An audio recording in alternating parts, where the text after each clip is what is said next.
Guru Perdana Jule ini tuh bisa diterima dengan baik oleh penerbit yang dituju. Ngomongin anjir. Dan saya tidak menyangka ternyata Jule menulis. Ya.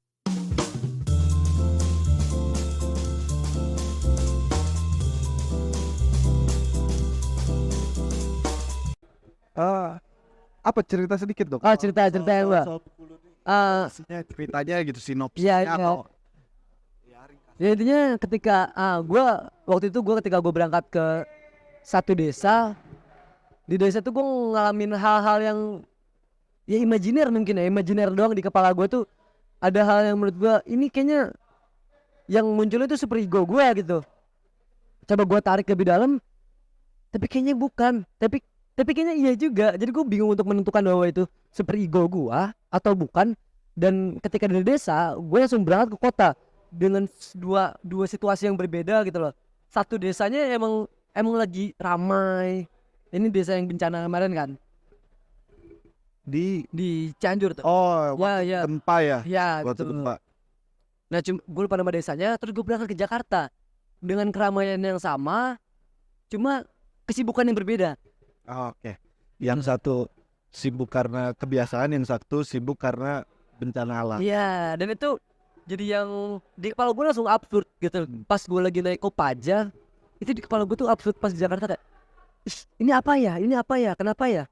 Gitu lah. Atau ini mungkin ya delusi, nggak mungkin juga gue orang sehat gitu kan.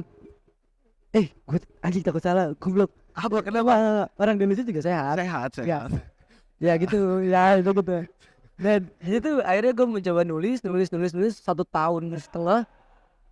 Karena garit gitu, dan gue dapet sekitar 167 halaman yang mungkin menurut gue itu juga belum lengkap sih, belum finish. Ini berarti yang lu kirim tuh masih dalam bentuk draft atau draft final? Apa belum? Ada final. Draft final. Cuma karena absurd atau surreal itu menurut gue ini belum final gitu. Mungkin perlu masih disentuh sana sini Ya lah. kayak gitu. Kalaupun nanti diterima, lu ada harapannya bahwa penerbit itu mampu mengarahkan lu untuk lebih mengemas lebih baik gitu. Ya gitu. Dan ada anak kampus juga yang bukan anak kampus deh, tapi yang sering ke kampus dia. Ada, thank you buat Herdi. Ya ada anarkis tokoh anarkis gila tuh. Ini kayak gitulah Herdi. Dia ngasih tahu, coba lu ajuin ke 2 penerbit ini. Akhirnya gue kirim, tapi belum ada email masuk juga nih. Tuh. Ya kita doakan lah Guru Perdana Jule ini tuh bisa diterima dengan baik oleh penerbit yang dituju. Ngomongin anjir. Dan saya tidak menyangka ternyata Jule menulis. Ya, mungkin teman-teman yang ngikutin dari awal pun pasti nggak nyangka ya. Cerita dia yang berantakan, kehidupannya yang kasakusuk. Iya, dulu tuh kan karena sering di pelataran tuh sendiri, nggak pernah ada yang nemenin, jadi nulis. Kasihan banget. Sampai akhirnya ada abang-abangan. Siapa tuh? Ada Arga Nalubna menemani saya, Iya. dan Jul menemani saya. Akhirnya saya berteman. Oke. Jadi ternyata di balik aktivitas yang ya pernah dikeluarin dari organisasi, terus bukan ngebuat ya, mungkin lu ngumpul sama teman-teman lu yang memang mungkin berkumpul sama-sama orang terasingkan mungkin ya. Orang-orang terasingkan yang berkumpul tapi masih mau untuk menulis, dan lu bukan anak sastra. Ya, makanya gue banyak belajar ke Opan. Makasih buat Opan. Gue banyak belajar ke kayak tentang beberapa ya kesusastraan yang ini apa sih anjing, gue gak paham. Kayak susah banget anjing, dia banget nih, gila ini susah banget kata gue. Ya belajar Jamroni Anak-anak. Iya. Siapa yang menganggap sastra itu mudah? Gak, gila Jamroni ada anak UPI itu gila ngajarin gue rumit itu. Gue gak sastra apaan sih ini, pesan bahasa Indonesia udah gitu loh. Kita sering ngucapin setiap hari gitu, kita sering pakai setiap hari, tapi kok susah banget fonem.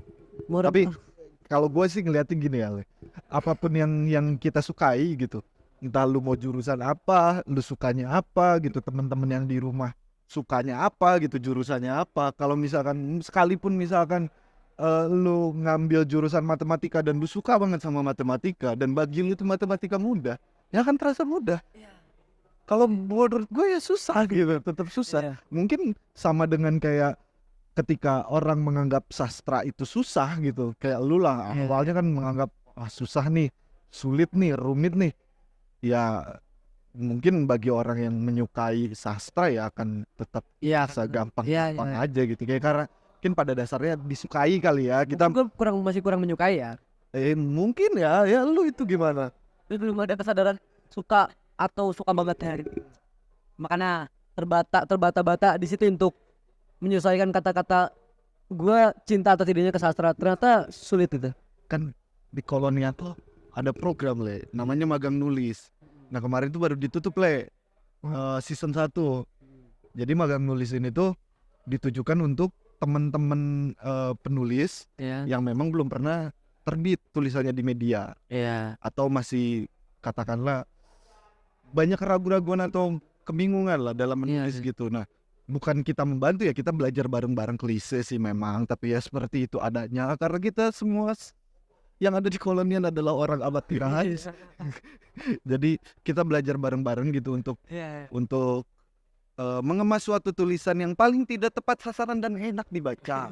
Paling tidak itu dulu aja gitu. Paling tidak tepat sasaran. Paling tidak tepat sasaran dan enak dibaca. Jadi di season 1 itu kita udah dapat 5 orang. Jadi kan memang 5 orang karena nanti bapak editor Kolonial tuh keteteran. Oh iya, lebih dari 5 orang. Garuk-garuk pala kan. Tuh besok pendampingan lagi. Jadi cuma 5 orang. Nah, mungkin lu atau teman-teman di rumah nanti nextnya kalau ada season 2 harus ada sih ya bapak editor ya. Harus ada. Mau coba ikut gitu. Unik daftar buat magang nulis bareng. Itu kita magang, jadi pertemuannya cuma seminggu sekali online secara daring. Goalsnya untuk menghasilkan satu tulisan. Kenapa nggak luring lu? Karena yang ikutan jauh-jauh. Oh iya, kalau ini udah besar ya namanya ya. Udah lumayan lah. Gila besar sih lumayan sih. Kena sih. Gue langsung gue kemarin di Bandung ada yang maksudnya beberapa orang Bandung tuh selalu menyebutkan kolonial. Bisa banget. Serius. Gua kemarin di Bandung di Baksil. Gua makan Siliwangi, gua ketemu orang sana. Ya mereka nyoba, oh ya, kayaknya kolonial ini asik juga nih buat nulis segala macem gitu. Dan awalnya mereka mau ngirim tulisan mereka ke sekolah filsafat jalanan. Kata gue ini cocoknya kayak kolonial gitu. Itu sih. Ya, terima kasih lah orang-orang Bandung. Terus jadi Babandungan. Ya pokoknya lu kalau misalkan mau coba nih gitu, atau teman-teman di rumah atau teman-teman lu yang memang tertarik sama hidup penulisan, itu teman-teman lu tuh ya sastra nih yang memang ngerasa sudah pro gitu. Ya. Anjing mulut gua julid banget. Enggak gitu. Yang teman-teman kamu yang ada silakan ajak gitu. Oh daftar gak langsung diterima kok sama kita. Kan ada kuratornya. Bapak editor ada di belakang lagi bergaya. Itu dia yang bikin gue males ngirim tulisan ke beberapa media tuh, karena agak sakit hati juga sih ketika tulisan gak kepilih. Karena gue sadar gue belum punya signature cerita. Tapi lu pernah ngirim ke ngirim? Pernah. Ya gitu. Lomba sih. Iya lomba sih. Alhamdulillah. Ya dan alhamdulillah sih kemarin juara tuh. Ucil yang ngirim tuh beberapa esai sama ya cerpen juara tuh kemarin di Aceh sama apa ya gue lupa universitas apa yang di Aceh sama apa gitu yang di Sulawesi. Nah, menurut lu merasa kecewanya tuh kenapa ya kecewa kayak kata gue gak mau didengerin orang-orang ya, atau mungkin cerita gue gak disebarluaskan gitu loh. Kadang-kadang gue mikir gitu karena lu ngirim udah aja gitu. Iya ya ngelos aja kayak ini gak tahu nih jejaknya kemana. Kan harusnya ya tulisan itu abadi gitu kan harusnya kan. Nah paling enggak kalau misalkan ada hal-hal yang kurang bisa dikasih tahu lah ya gitu. Ya gitu. Nah kadang beberapa kurator ya mereka tuh nolak gak ngasih revisian, kan sakit hati juga gitu kayak anjing yang kurang apa, gue jadi gak bisa belajar. Kalau enggak pernah ya enggak ya paling enggak tetap dikasih tahu lah ya gitu. Ya kayak gitu. Kolonial gitu loh. Bener. Oh, ya lagi kalau ada nih, gue liat. Nah, berarti kan ini sulit gue gini dong kalau di revisi gitu. Anjing gua peres sekali. Masuk sekali. Promosi.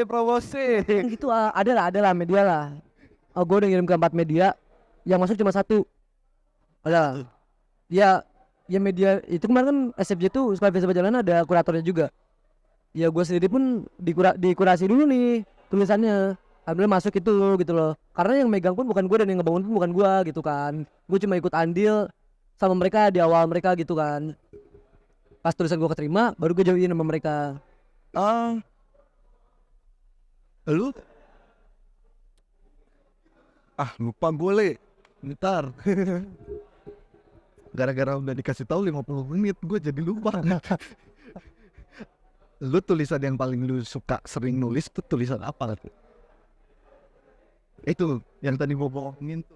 Kadang timingnya nih yang di belakang kamera timingnya gak pas kalau ngasih tahu. Apa ya mungkin cerpen gue. Cerpen. Cerpen gue. Tapi lu pernah nulis puisi gitu? Pernah. Esai gitu misalnya? Pernah. Puisi gue sampah. Sampahnya tuh gimana tuh? Sampah banget. Nggak tau gue egois sih. Cuma nyeritain tentang gue lagi, kepala gue lagi gitu. Oke, jadi lu menceritakan diri lu sendiri. Iya. Dan puisi itu dong perubahan yang cukup signifikan gitu loh. Mengenal ini berubah gitu loh. Jadi nggak lu nggak mengambil satu materi yang memang ada di luar diri lu kayak gitu. Ada satu wanita, ya siapa lagi kayak. Wanita kan bakal jadi tulang rusuk. Iya, gitu kan. Itu sih makanya gue bilang kayaknya jelek deh gitu. Tapi untuk cerpennya ada tuh satu yang tarian seorang difabel. Gue coba suatu waktu lu nulis di luar hal yang biasa lu tulis kayak gitu. Bilang lu terbiasa nulis cerpen, tapi di luar cerpen itu ini coba nulis puisi walaupun lu nilai puisi lu jelek banget gitu. Gak apa-apa, latih aja terus sampai lu merasa keluar dulu nih dari zona nyaman nih gitu. Makanya menemukan titik kenyamanan saat menulis puisi. Ketika lu nemuin titik itu, lu balik lagi ke cerpen, gue jamin cerpen ini pasti akan tetap jadi cerpen. Iya. Tapi mungkin dengan sedikit ada klasifikasi puisinya ya mungkin. Ya, jadi paling enggak tuh di situ lu menguji limit diri lu gitu dalam menulis. Gitu ya. Jadi lu nggak bertahan hanya di satu genre tulisan aja, tapi lu bisa, gue menguji nih diri gue menulis ketika misalkan gue biasanya nulis puisi gitu, gue biasa nulis puisi, gue mesti nulis esai nih walaupun gue nggak biasa banget nulis esai, walaupun hasilnya jelek banget dan ini kan gitu, dan gue marah beres gak kesal, Iya. tulisan gue jelek banget anjing gitu, Parah gila. tapi gue akan tetap coba untuk nulis gitu supaya gue mendapatkan satu titik di mana ya esai itu paling layak dibaca. Iya. Itu di novel gue pun beberapa gue selipkan puisi 4 bait atau ya 1-2 rim lah gitu. Kayaknya kita udah ngobrol banyak juga ya Lehat. Biasa kalau udah diawali kayaknya kita udah ngobrol banyak, itu kayaknya juga akan selesai ini podcast. Iya, capek, saya udah berkeringat, udah lelah, tidak diberi minum sama tim belakang layar. Aduh. Jadi kita harus tutup podcast ini, tapi sebelum gua tutup nih, harapan lu sebagai mahasiswa, harapan lu ke universitas, ke lembaga pendidikan, ke temen-temen lu, ke diri lu sendiri, atau bahkan ke kolonian, kebanyakan ya, tapi nggak apa-apa. Harapan lu apa yang memang bisa lu atau hal-hal yang mau lu share lah? Nggak tahu ya, semakin kesini kan semakin banyak penyakit aneh, masalah aneh, dan ya gitulah orang-orang sekarang ya ya Gen Z gitulah. Nah yang gua Lu 3 kali nih diserang sama Gen Z lagi. Orang aksi sama salah terus sama Gen Z. Ya salah dong, nggak apa lah ya. Sama Gen Z pas dikoreksi tuh, Ya, Gen Z, Gen Z. Ya fuck, thank you bro, ya gitulah intinya. Gua nggak paham tentang hal itu, cuma disilin gue cuma pengen semua orang, bahkan orang-orang sekarang ya, lebih banyak mendengar.